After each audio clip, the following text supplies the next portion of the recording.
Clip Rock here in Pirate Radio Studio C with the East Carolina volleyball team, representatives from that team, Coach Adler, Augustin. Welcome back in. How you doing, sir? I'm doing well. Thanks for having me. Absolutely. Thanks for coming in. Jennings Hall, we've talked to you before, Jennings. Welcome back. Yeah, thank you. And for the first time, Angeles Alderete joining us. Yep. Close. Thank you. Yeah, that was pretty good. Pretty good for my first time publicly. You say people have trouble with your name. It's an awesome name. It's a great sports name. It is. Angeles Alderete. Yes, that was perfect. Man, all right. I might not say it again. But we'll get to know you as well. But great start to the season, Coach. 3-0 start. Can't do any better than that. So you feeling good after 1 week of play? Yeah, feeling really good. We played pretty well. Obviously, still got some things we need to work on being first weekend. But that's just the way it is, right? You shouldn't hit your best volleyball on first weekend. So we just want to keep progressing forward. I want to talk about what's coming up, a match tonight and a lot of games coming up this weekend. But the last time I saw you in Minges Coliseum was in the postseason last December. And I wanted to say it was a really neat event. I took my daughter, I looked across, and I saw Jacob Jenkins Cowart and some of the baseball players there. Right in front of me was John Gilbert, Ryan Robinson, and Blake Harrell, the defensive coordinator's family. And, of course, around all us were fans and parents and stuff. Really neat event. I know your goals are even higher this year, but just to get postseason volleyball in Minges, what was that accomplishment like for you and the team? It was awesome. First time it ever happened to see the possibility of volleyball since I've gotten here. We've gotten better every year, and to just be able to play in postseason, but also host it, give our fans an opportunity to get a taste of what postseason volleyball is like, and then them coming out from different sports and different admins showing support. So it was a great time. Jennings, I know you've been around here a little while, so that was cool for you, but also, I don't know, does it make you even hungrier to achieve greater things this season? Yeah, I'm really excited for this season. Our goal is NCAA this year, so that'll be exciting. We're playing some really good teams in the preseason that I'm excited for, so yeah. Angeles, let's talk about your story, and I see Miami, I believe. How did you get here to Greenville, North Carolina from Florida? I never wanted to go to school in Florida just because I just wanted to change the scenery. And I've always dreamed about going to school in North Carolina because I just feel like it's the perfect, college state to go to school in. And, the weather's great compared to how hot it is in Miami. Wow. But also... It gets pretty hot here. It must get really hot there. No, yeah. It's not as humid here. So, yeah. But I also just like the conference. I felt like it was a high level. And the coaches, and I like the ECU atmosphere, how, it's so, the city of Greenville is literally ECU, and, there's just, a lot of support. That's really cool. We need to have you on the recruiting trail. That's a very good sales pitch there you just had. All right, so we'll talk about the current, what's going on now, a match coming up tonight, and more opportunities to see the team play this weekend at home, right? Yeah, we got NC A&T tonight. They had a great weekend. I think they went 2-0 this past weekend, so they're playing pretty well and probably feeling really confident. So, yeah, we're excited to have them in our gym. It's first home game for the season, first time the fans can see our team in action.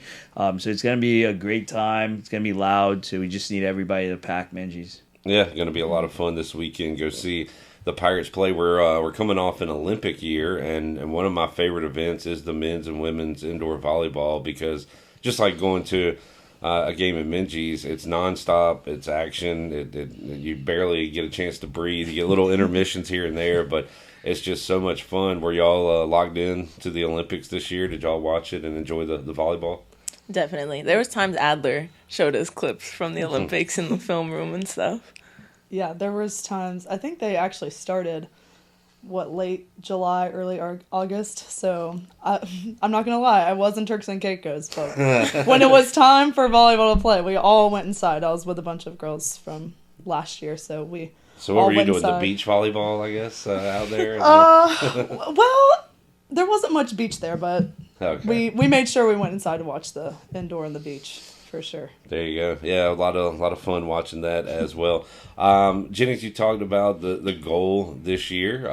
So what did you do this off season personally and from a team standpoint to try to achieve that goal? What was your off season like? Yeah, in the spring we all worked really hard, and me personally, I was working to stay healthy because I'm so old. But yeah, I basically stayed in Greenville all summer. Stayed with the trainer, just making sure I was healthy but still getting stronger. So ended up getting a lot of reps in the gym when it was open. So it felt really good. We were talking about this the other day with football, but around COVID time and after, I kind of stopped paying attention to what year people were because it didn't really matter. So, Angeles, I'll ask you. It says junior. Are you a true junior? I'm a true junior. A true junior. Yeah. All right, good. A real one. You're a real one. That's easy to keep up with. So, how about you're kind of in that spot, I guess, where you're a veteran, but you still got more time here. So, how do you feel you're coming along individually? I feel like I'm coming along well. Body starts to hurt a little more after 3 years, but like off season, I just train back at home. When I am home, I have a trainer there, so I work with them. My old club team from high school lets me come by and I train with them. And then when I'm here in the summer, work out with my teammates, and yeah. It's easy to pick up a basketball, get some shots up, things like that. Do you play pickup volleyball? How do you train when maybe you're by yourself? What are the things you can do? Yeah, I always try to find a court, and if I can't, it's just a ball on the wall. Ball on the honestly. wall. That's all you can do. But usually I try to find a court, set up a net.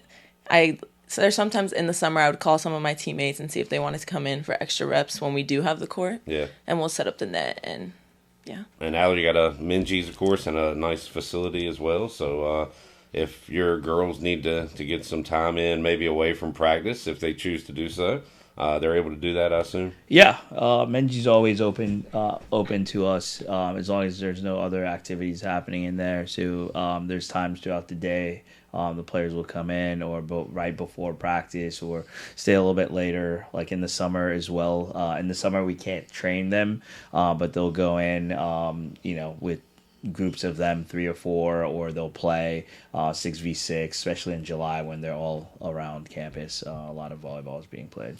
From what I've learned talking to athletes and coaches love practice. The players not as much. So let's talk about that. Do you love? I love practice. They know that. They know I love practice. I just think that's where you get better. If we're gonna win matches, we gotta practice. But I understand why players love playing. I mean, it's more fun, right? You get to play. So we try to play as well in practice. So we're not just drilling and running different plays. So we usually kind of build into playing, so it will be a little bit slower, some ball control, then we'll run some drills, then we definitely play towards the last hour of practice. Good players on good teams will say practice is harder than the games. So I think that's the goal, right? You want, when you get to the game, it to feel pretty natural and easy. Yeah, definitely. I think that... You a practice fan, Jennings? Actually, I really like practice just because of the amount we get to play. But yeah, just the way we run things, we run our offense pretty fast, so it's refreshing when we play a game and the other team isn't as fast. Yeah. Coaches, so we get to slow it down a little bit, so we're like, oh, this is easy. As a volleyball novice, I ask, are there... I don't know. What are the different strategies, I guess? Like, how many plays do you have and things like that? I'm sure it's way more intricate than you're right. You're right, yeah. I don't know if there's infinite amount of plays you can do, right? But for us specifically, we try to keep it super simple. We try to beat you with speed and precision versus like running a lot of patterns, kind of like football. You have these crossing patterns. You could do that in volleyball as well. For us, it's like if I use football terms, like a run and gun. So we just get the ball. Everybody's going, they stay in their lane, but we're trying to beat you with speed. So that's kind of how we do it because I think it's repeatable. If it's easy, simple, and repeatable, we could just keep running it, right? And force the other team, to have to be better than us. So as long as we control our side, we should be fine. Andales, how about you as far as the style of play here? It sounds like a fun style to play in. Do you enjoy it out there? Yeah, I do. The speed helps us a lot, especially as hitters. So like we'll have a lot of one-on-ones where it's just me hitting against one block instead of like the middle on the other side. And it makes it a lot easier for us in practices. It does make us better, but when like we're running against like we're playing defense on the other side and the tempo's that fast, we get to see from like our opponent's point of view how fast like we're running it. But I like it, yeah. So I guess conditioning is important, and is everybody there at this point very early in the season? You feel like you're good and conditioned? Yeah. I would say. I feel like the summer prepared us for now. Yeah, the first week of preseason was a little rough, but we pushed through. Do you like the way the team has come out here, Coach? Kind of hungry to get even further than you did last year? Yeah, I was very excited when I knew they played a lot in the summer, right? It wasn't that way when we first got here. Now, we don't have to say anything. These guys, they come in by themselves. They do a lot of stuff, or I'll get texts, "Hey, can you come in early tomorrow before practice to hit some balls at me?" Right? So as a coach, that's exciting to hear from your players because they're asking to get better on their own. It's not something we're putting on them necessarily. Like, hey, you have to do this. It's kind of like a pro player. He wants to get up some shots, like a basketball player before practice, after practice. Sometimes we have to. Some of them we have to tell them no because, hey, man, you've done enough. It's okay to take some rest. But as a coach, super exciting to see that kind of mentality in the players. Sounds like you have a good player-led team, good leadership on this team that says a lot about you, but also your players. So who do you count on as your leaders? We got a couple of them here. We got a couple of them here. Jennings for sure is in that. We have a leadership core with Peyton. I'm trying to think of all the people on it. Fran is on there. Merritt. Who else? I can't remember the fifth person. Kinsey. Kinsey. So they do a really good job of keeping the team together and just kind of making sure we come together, especially when you get new people like freshmen, transfers, trying to implement them and the way we do things, the way we think. So that's usually the toughest part. But I think the way our leadership core is bringing new people into the fold makes it a lot easier for us to go in the same direction. No doubt. We got South Carolina, Florida. I see Texas, Turkey, Greenville, North Carolina with the mirror name, which is awesome. So you have recruited nationally. It looks like, Coach. And what's it like recruiting volleyball now to come here to East Carolina? How challenging is it? How different is it from maybe when you first got into coaching? It's there's twofold. It's easy when they come on campus. I think a lot of people don't know Greenville or whatever perception they have. Right. It's like, oh, some small town, and then they get here and they see the facilities, they see our players, they see campus, and they're like, oh, wow, like I didn't know. Even people from North Carolina that come on campus get surprised or amazed of how nice it is. So once the toughest part is to get them to campus, right? Because usually when they're 15 or 14, everybody thinks they're gonna play in a Power Four or the best team in the country, and then as they get better, then they start to kind of realize where the pecking order is. But we're trying to get kids that could play in those Power Fours, right? If we lose recruits, it's usually to those teams because we're wanting to be the best in our own conference. So we're trying to go after kids that could play at a high level. For the girls here, have you taken advantage of NIL or what's that like? You're a student athlete, you got your class, you got your sport, but there are opportunities out there. So have you taken advantage of any of that?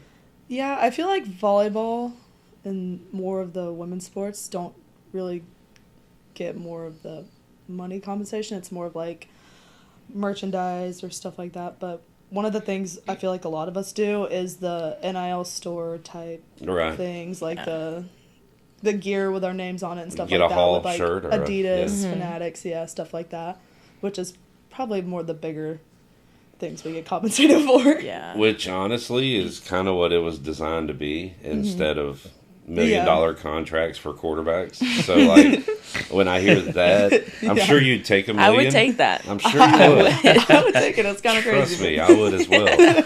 But that at the core, I think that's what it is. It's making a few bucks off a jersey, a shirt jersey or whatever. So, but that's pretty neat. All right, so we'll let you guys run because it is a game day. What are you doing the rest of the day since you have a game tonight? We usually have serve and pass before our game, and then we have our pregame meal, watch some film, we do some neural fuel, and then we play our game. Yeah. I did PA for years and was shocked I never got hit in the face with a volleyball before a game because the warm ups are pretty intense and they are balls flying everywhere. But I'm also. It's like a controlled chaos. I am impressed of how controlled it is with all the spiking and everything going on out there. Yeah, for sure. So it's pretty cool. Well, thank y'all for hanging out. Well, let's do it again. Good luck, Coach. Thank you so much. The winning ways. Nice to meet you. Me too. Jennings, good to see you again. Good to see you. Let's do it again sometime. Volleyball team at home this weekend, starting tonight, Coach. What time? 7 p.m. NC. All right, be there for that one in Minji's Coliseum and check them out this weekend and all season long.